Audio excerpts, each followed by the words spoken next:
again to the Unfamous Fly. Today I'm back on the Clyde and I'm trying to see above all this daft cold weather gear. I'm out and it's a wee bit snowy. I'll let you have a wee lookie. Here we are.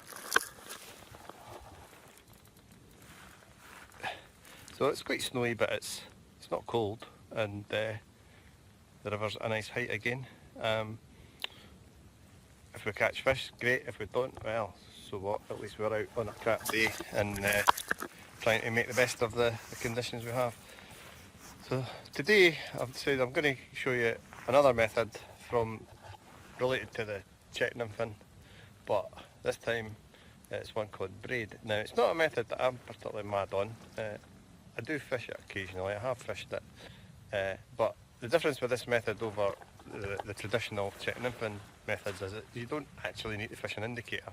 Now, there are ways of having indication if you want it, but the real method, the real purpose of this method is a feel method, and you should be feeling for the takes, because it's such a direct method. It should feel your bugs tapping along the bottom. If a fish takes it, you should feel it before anything else. That's not to say that you can't put some sort of indication in, and I'll show you my setup in a second. So I'm just going to get my rod here and show you how I'm set up.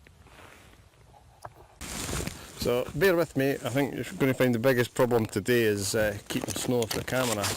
But so here's my setup. So I've got, now I have a fly line fitted to this reel, so I've no bothered taking it off, but you don't even need a fly line for braid. You can actually just use backing.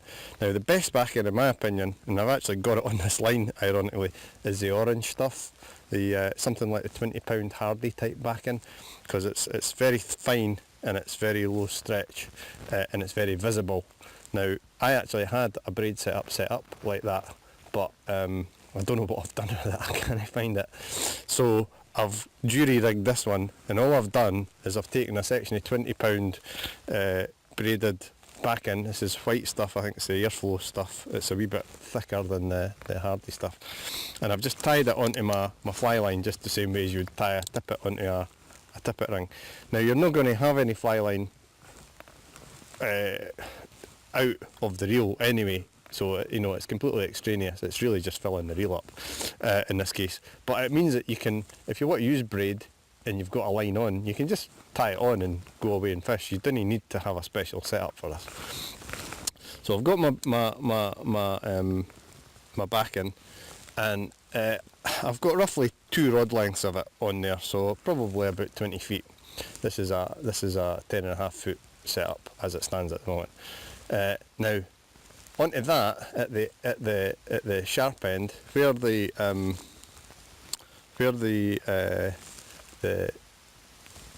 braid comes to an end, what I've done is I've fitted a leader ring. I'm just going to get the end out of my rod here. I've fitted a leader ring onto the end of my braid. Now it's a bit of a fiddle to do this, and I would say if you're going to do it in the house, but I've used a 2mm leader ring. I've just tied it onto the end of my line, and then I've actually super glued the knot just to make sure that it's secure, and it's a 2mm ring, and then onto that I've got a section of fireline braid. Now this is really low stretch. This stuff, there is no giving it whatsoever. It's a wee bit pricey. It's a wee bit pricey just to buy for this purpose, but you'll have a lifetime supply if you do, because it's not the cheapest stuff. But I've got a section of fireline braid. I've just tied it onto the leader ring at that end, and on this end I've tied a wee sort of perfection loop, and I've spun it up with a bit of super glue to keep the actual loop in the end really neat. There are other methods of making the loop on the end, and I dare say you could fit a leader ring, but it's quite sort of crinkly, this stuff. It doesn't tie so well. So, and then onto that I've just got my conventional 3-dropper tippet that I would use if I was Czech nymphing. So I've got roughly wading belt deep to the first fly, and then a couple of feet to the first dropper and a couple of feet to the second one. And of course you can fish just 2 flies if you want, you don't bother with that last one, but I've just got 3 on here. So that's the setup. Now, there's no indicator in here. What you can do if you choose, and I've done it here more just for visibility than anything else, is you can get yourself a permanent marker and you can mark your backing with a black marker. And I've just used a wee bit of black permanent marker just to put a few bands in this, just so that I can see it, and possibly so that it'll help with the video as well. But that's all there is to it. So I'm just going to I've only got one fly on here just to stop things tangling up as I was coming into the riverbank. But what I'm going to do is I'm going to fit my other 2 flies, and I'm going to start a wee bit fishing and let you see how it works. I'm going to get started here in this wee run through. Give this a wee fish. Don't know, I think it's deep enough. And we'll just lob them out there. Hopefully you can see that. So because there's very little resistance in this setup, just to shorten that line down a wee bit. Hopefully you can see. So it goes out pretty neat, and all you're doing is feeling for takes. Now obviously the water's dead shallow here, I would see if there was a fish never in the house. But part of the method is to put your thumb over the braid backing, and that's the method by which you're going to feel any takes. And you should be feeling your bugs. Just tap them down on the bottom.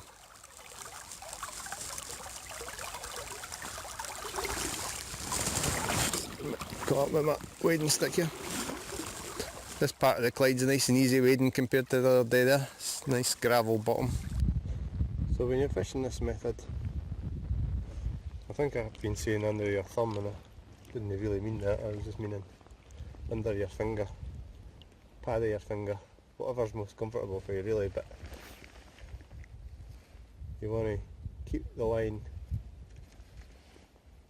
so that you want to keep the line under that part of your finger that has the most sensitivity to feel.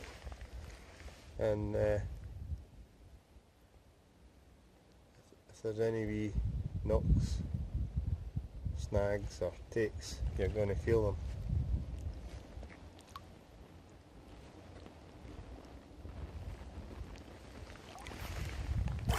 So I'm going to have to put something a wee bit heavier, I think, on the point to really get the benefits of this method. So I'm just going to stop for a second and change my point fly for something a bit heavier. So just sorted that. Just got a slightly heavier. I come up onto about a 3.5mm bead, and I'm on a perdigan, so that's very low resistance setup. Yeah, I can feel that now. So, yep, catching the bottom there, feel that.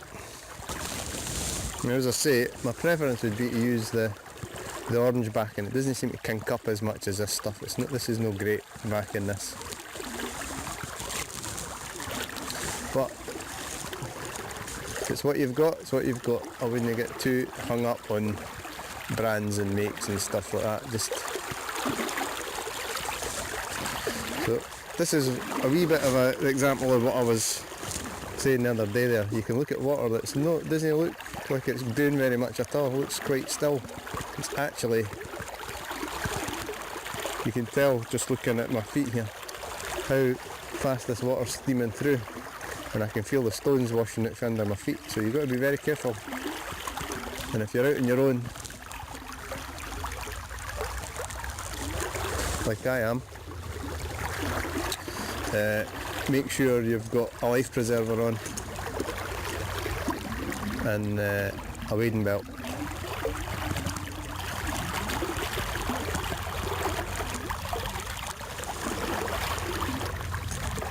So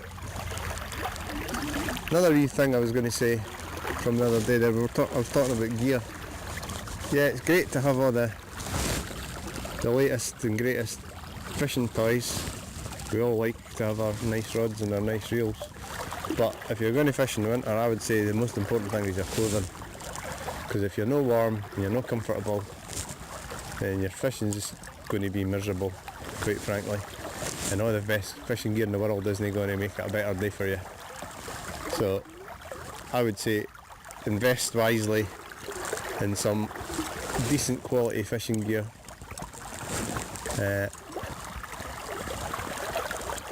Decent waders, and layer up, loads of layers on. Just an idea of what I have on here, and I'm not going to get kinky or anything, but I have sort of a technical base layer, so it's like a pair of long johns and an undershirt, and then I put a t-shirt on above the undershirt. You should really try to avoid cottons, but it's not up against my skin, so I allow myself a little thing. But I've got a t-shirt on and a shirt, and then a fleece, and then I've got a thermal non-waterproof under jacket. I've got a fleece liner, and then my waders. Oops. Got my waders, and then on top I've got this jacket. Now under my waders I've got my thermal long johns. I've got a pair of joggers, you know, just jogging bottoms. Now you can buy fancy technical ones if you want. I've just got normal jogging bottoms. Then I've got a pair of sort of crag hoppers, hill walking trousers, which if they get wet they dry off really quickly. They don't retain water very well.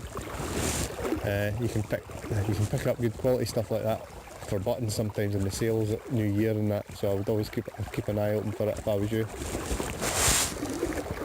Good for the summer fishing as well. And then, oops, I'll take that. And then above that I've got, as I say, my fleece, one piece ribbon brace. Again, just about everything I've got has been picked up in a sale at some way or other.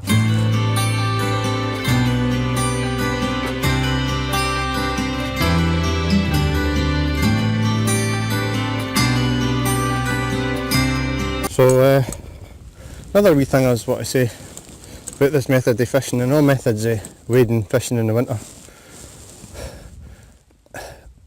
It's real. Make sure before you go in the water that there's a way of getting out the water. I think probably most people have done it for a while would back me up in this, that it's really easy to get into a flow of water and find yourself getting taken down with the current, and it's fine, you can wade, and then it starts getting deeper and it's impossible to turn round back against the current and you're getting carried into deeper water. So as I was fishing down up there, the bank started to get quite high. Now I could have carried on, but my concern was that I wouldn't be able to get back out again, and I knew that where I was I could actually wade back to the bank and get out one way or the other. So that's what I chose to do, covered this over, came at any valour that I had, let's say. So I've moved down a wee bit, it's quite an open bit here, and we've got another wee bit of the river where it's narrowing into a sort of funnel, and there's a reasonable pace, so I'm going to give this a go, see how we get on. So just working my way out, still quite shallow here, but as I've said before, never walk where you've never fished, so always run a bug through it. It's amazing what you sometimes pick up in the shallows. To be honest, the majority of the grayling that I've had on the Clyde this year, not that I've had a lot, but the majority I have had have been in the shallow water. So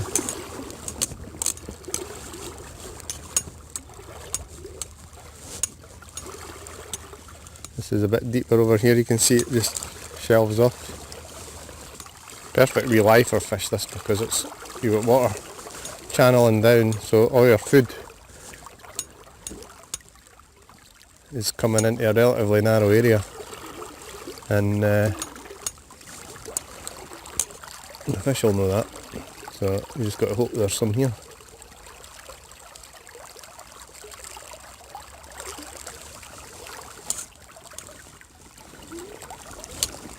feel my way a wee bit here because it's getting deep. I can see the bottom's dropping away.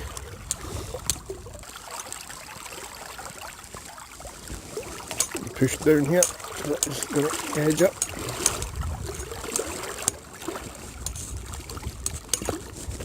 So you can see there's a crease here where the two currents sort of meet. This water here is relatively slow, that water there, although it looks smoother, is actually fast. So fish can get comfortable in the wee slow bit, watching for food coming by in the fast bit. So you just got to hope there's something here. More line out. And though I can see the bottom, I'm using my wading stick the whole time because it's amazing. Depths can be deceptive just because you can see the bottom. I was at a bit the other week there that was gin clear. You could see the bottom. You would have swore it was knee deep, and it must have been about 6 feet. And it shelved off really, really rapidly for the bank. And it was steaming along, and it looked gin clear and still, fortunately. Oh, is that one? No. Must be a weed or something. Not to be. Let's have a wee look. Okay. One thing about this method is the weight of the bugs takes the whole line out, so you have no problem getting it out. There's so little resistance in it. Trying to get closer to that bank, that's better. I'm just using a slightly longer line just to extend my reach. It's not going to be the best drift because you're effectively pulling the flies towards yourself doing this.